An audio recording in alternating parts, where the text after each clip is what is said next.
СССРдин биринчи жана акыркы президенти Михаил Горбачев дүйнө салды. Күзүндө Казакстанда мөөнөтүнөн эрте президенттик шайлоо өтөт. Токаев баарын нөлдөн баштагысы келип жатабы. Отунбаева БУга кетти. Украина аскерлеринин Херсондогу контур чабуулу ийгилик жараттыбы? Орус жарандарына Шенген виза алуу татаалдашты. Бүгүн 3-сентябрь. Орусиядагы мигранттардын каттоо маселеси чечиле элек. Өзбек президенти репрессиянын курмандыктарын улуттук боштондук үчүн күрөшкөн баатырлар деп атады. Испандар помидор менен ачышкан томатинону майрамдашты. Ушул жана башка дүйнөдөгү жана Борбор Азиядагы кабарларды мен Нурайда Жекшанова айтып берем.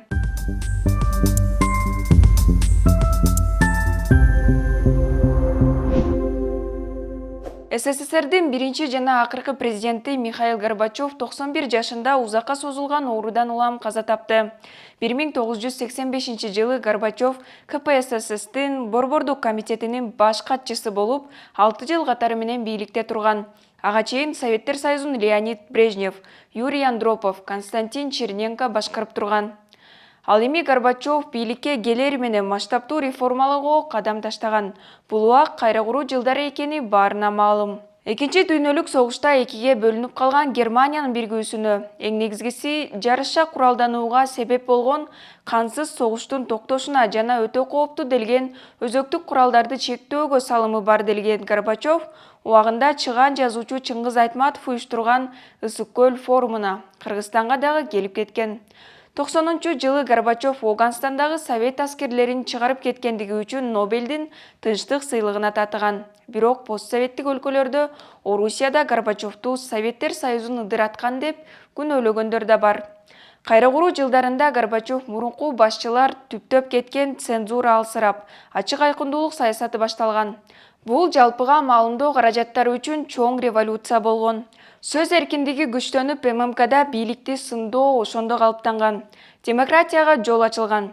Мунун аркасында Совет эли алардан көп убак жашырып келишкен чындыкты биле башташкан. Алсак сталиндик репрессиянын масштабы, мамлекеттик жашыруун протоколдор, бийлик адамдардын мыйзамсыз мүлктөрү, Ауганстандагы жоготуулар жана армиядагы зомбулук, азыркыча айтканда дедовщина тууралуу жаңылыктар ачыкталган. Ошондой эле ал коомдогу массалык аракештикти токтотууга аракет кылган, бирок бул экономикалык кесепеттерге алып келген. Совет өлкөлөрүндө азык-түлүк тартыштыгы да улана берген. 1991 жылдын 8 декабрында СССРди жоюу боюнча, башкача айтканда көз карандысыз мамлекеттер шериктештигин түзүү боюнча келишими түзүлгөндөн кийин 25 декабрда Михаил Горбачев отставкага кеткен. Күзүндө Казакстанда мөөнөтүнөн эрте президенттик шайлоо өтөт. Токаев баарын нөлдөн баштагысы келип жатабы? Казакстандын президенти Касым-Жомарт Токаев күзүндө мөөнөтүнөн эрте өтө турчу президенттик шайлоону мамлекеттин кызыкчылыгы деп түшүндүрдү. Ал президенттик мөөнөттү кайра шайлоо укугусуз 7 жылга белгилөөнү сунуштады. Өзүңүздөр билгендей, кийинки президенттик шайлоо 2024 жылы, парламенттик шайлоо 2025 жылы өтүшү керек болчу. Мен президенттик шайлоону ушул жылдын күзүндө өткөрүүнү сунуштайм деп, Казак өлкө башчысы 1-сентябрда парламентте элге кайрылуу жасады. Ал үчүн мамлекеттин кызыкчылыгын баарынан жогору турарын, ошондуктан өзүнүн ыйгарым укуктары 1 жылга кыскарганына карабай, мөөнөтүнөн мурда президенттик шайлоого өткөрүүгө даяр экенин билдирди. Анын айтымында 7 жыл бийлик башына келген адамдын амбициялуу программасын ишке ашырууга жетишерлик убакыт. Ал эми президенттик мандатты бир мөөнөт менен чектөө шайланган башчынын улуттук өнүгүүнү стратегиялык милдеттерин чечүүгө максималдуу көңүл буруусун камсыз кылат. Бул гана эмес, Токаев парламенттик шайлоону 2025 жылы эмес, 2023 жылдын биринчи жарымында өткөрүүнү сунуштады. Ал жылдын аягына чейин республикада жаңы саясий партиялар пайда болушу керектигин белгиледи. Январь айында Казакстандын Жаңы Өзөн шаарында тынчтык митингдери башталып, экономикалык жана саясий талаптар өлкө боюнча массалык нааразычылык тополоңуна чейин жеткен. 239 адам жана 10 укук коргоо кызматкери анын курмандыктары болушкан. 3000 жакын кылмыш иши козголгон. Январь окуяларынан кийин өлкөдө Назарбаевдин таасири азайган. Казакстанда конституция боюнча референдум өткөн. Андан кийин эле Токаев президенттик шайлоону мөөнөтүнөн мурда өткөрүүнү сунуштап жатат. Эксперттердин баамында Токаев элдин ишенимине ээ болуп турганда президенттикке өз алдынча шайланып келгиси бар. Анткени учурдагы казак президентин бийликке Нурсултан Назарбаев алып келген болчу. Отунбаева БУда чоң кызматка барды. Кыргызстандын экс-президенти Роза Отунбаева БУнун баш катчысынын Оганстан боюнча атайын өкүлү жана БУнун Оганстанга жардам көрсөтүү боюнча миссиясынын башчысы болуп дайындалды. Мындай чечимди БУнун баш катчысы Антонио Гутерриш кабыл алды. Отунбаева канадалык Дебора Лайонстун ордуна келгенин Тышкы иштер министрлигинен билдиришти. Маалыматта Отунбаева бул кызматка лидерлик, дипломатия, жарандык, активдүүлүк жана эл аралык кызматташуу боюнча 35 жылдан ашуун кесиптик тажрыйбасын эске алуу менен дайындалганы айтылат. Экс-президент Кыргызстанды 2010-2011 жылдары башкарган. Парламент депутаты, 3 жолку тышкы иштер министри. Апрель революциясынан кийин убактылуу өкмөттүн төрагасы болгон. Украина аскерлеринин Херсондогу контур чабуулу ийгилик жараттыбы? Украина аскерлери 29 августтан тарта Орусиянын түштүктөгү басып алган аймактарына контур чабуулдарды баштады. Украин куралдуу күчтөрү алгач Херсон облусундагы көпүрөлөрдү талкалаган. Натыйжада Днепр дарыясынын оң жагындагы орус аскерлери арт жактагы күчтөрү менен байланышсыз калган. Орус тарап дарыяга көпүрөлөрдү куруп, кайрадан жол ачып алганы менен ага да сокку урулган. Мындай кадам менен украиндер Херсондун Днепрге чейинки бөлүгүн кайтарып алган турушат. Орус армиясы Крымдан жана Мелитопольдан аскердик техниканын чоң колонналарын ташууну улантууда. Ал эми согушту изилдөө институту Украинанын контур чабуулу татаал процесс экенин жана аны толук ишке ашыруу үчүн бир аз убакыт талап кылынат деген пикирде. Британ чалгындоосунда Орусия Украина үчүн жаңы күчтөрдү түзүү темпин күчөтүп жаткандыгы айтылат. Бирок орус тарап Херсонду ийгиликтүү коргоп жатканын ырастап, Украина тараткан маалымат фейк деп жарыялады. Евробиримдик орус жарандарына Шенген визаны жеңилдетилген шартта берүүнү толугу менен токтотот. Орус жарандарына Шенген виза алуу жол жобосу татаалдашты. Прагада өткөн Евробиримдик өлкөлөрүнүн тышкы иштер министрлеринин жыйынында орус жарандарына виза берүүгө тыюу салуу маселеси каралды. Бул маселеде министрлер бир пикирге келе албагандыктан, анын ордуна Шенген визаны жеңил шартта алуу келишимин бузуу чечимин кабыл алышты. Рейтер басылмасы жазгандай, эми орус жарандары Шенген визасын алууда 35 евронун ордуна 80 евро төлөшөт жана виза берүү процедурасы узарат. Балтика өлкөлөрү, Чехия, Финляндия орус жарандарына виза берүүгө каршы болушса, Германия менен Франция мындай санкцияны колдобой турушканын билдиришкен. Ал эми Евробиримдикте төрагалык кылган Чехия орусиялыктарга кадимки визаны берүүнү июнь айында эле токтоткон. Ал эми Финляндиянын бийлиги орус жарандарына туристтик виза берүүнү 10 эсе азайткан.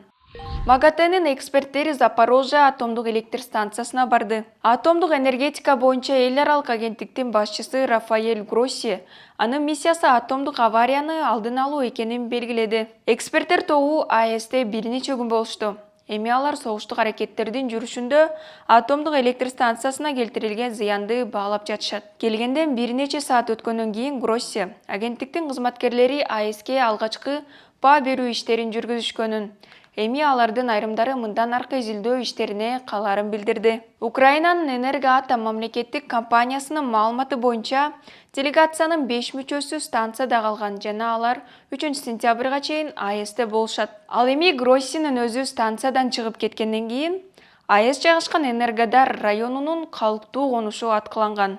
Бул үчүн Киев менен Москва бири-бирин айыптап жатат. Оккупацияланган Энергодардын бийлиги шаардын калктуу конуштары Украина аскерлери тарабынан массалык аткылоого дуушар болгонун билдирген. Көп өтпөй Орусиянын коргоо министрлиги орус армиясы Энергодарга жакын жерде Украинанын куралдуу күчтөрүнүн аскерлери менен 2 жүк ташуучу кемени чөктүргөнүн жарыялаган. Украинанын куралдуу күчтөрүнүн башкы штабы АЭСтин жанындагы салгылашуулар тууралуу кабарлаган. Запорожье облусунун башчысы Александр Старух болсо, орус аскерлери МАГАТЭнин миссиясынын АЭСке жетүү багытын аткылап жатканын билдирген. Европадагы эң чоң атомдук электр станцияда абал Курчбойдон калууда. Запорожье АЭСинин айланасында аткылоо дүйнөлүк коомчулукту абдан тынчсыздандырган маселе. Станцияга зыян келсе, радиация тарашы мүмкүн. Ал арада Запорожьенын жашоочулары катастрофа коркунучунан улам калий йодун камдап жатышат. Европадагы эң ири АЭС март айынан бери Орусиянын көзөмөлүндө болуп турат. Өзбекстандын президенти Шавкат Мирзиёев сөз маалында 100 миңдеген өзбек репрессияга туш болуп, 13 миңдейи атылып кеткенин айтты.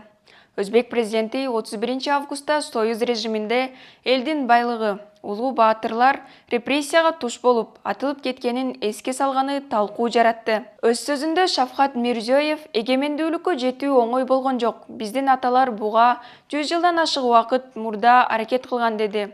31 августта Өзбекстанда 2001 жылдан баштап репрессиянын курмандыктары эскерилет. Мирзиёев акыркы жылы 235 өзбек жараны акталганын айтып, репрессиянын курмандыктарынын так санын аныктоо үчүн тиешелүү тапшырмаларды берип келгенин белгиледи. Өткөн жылы ушул эле күнү Өзбекстанда 1920-30 жылдары репрессияланган 115 киши реабилитацияланганы белгилүү болгон. Алар басмачы эмес, улуттук көз карандысыздык үчүн күрөшкөн баатырлар деп табылган.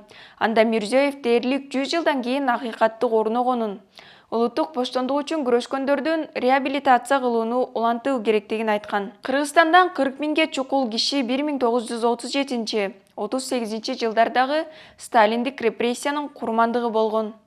Кыргызстан эгемендик алган жылдардан кийин 38 жылы улутчул эл душманы деген жала менен атылган 137 адамдын сөөгү көмүлгөн жер табылган. Сөөктөр кайра жерге берилип, ал жер Атабейит деп аталды. Бүгүн 3 сентябрь. Орусия тарап мигранттарга берген мөөнөт бүтүп баратат. Бул күнгө чейин Орусияда иштеп жүргөн, бирок миграциялык каттоосунун мөөнөтү бүткөн мигранттар аны узартышы керек. Мындай шартты аткарбаган учурда өлкөдөн чыгып кетиши керек болот. Мындай маалыматты өткөн аптада Евразия экономикалык комиссиясы жарыялаган эле. Мигранттардын каттоо көйгөйүн 25 августта Чолпон Ата шаарында өткөн Евразия өкмөт аралык кеңешинин жыйынында өлкө башчысы Садыр Жапаров көтөргөн.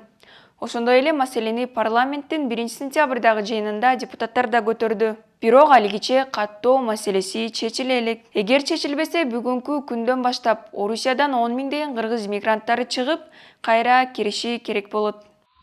Кызыл жаян кишилерди көрүп чоочуп кеттиңизби?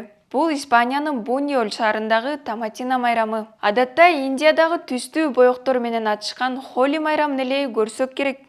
Бирок бул өзгөчө майрамда Испанияда помидорлору менен атышып, жада калса туристтерди да тартып, жергиликтүүлөр чер жазышты.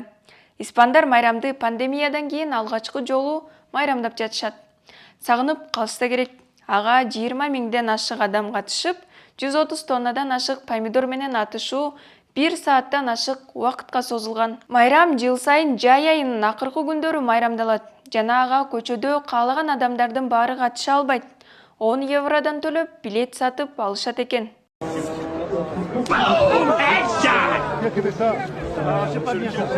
Элестетсеңиз, Кыргызстанда да мындай майрам болсо, помидор эмес, адаттагыдай жумуртканы тандашса керек. Кандай дейсиз?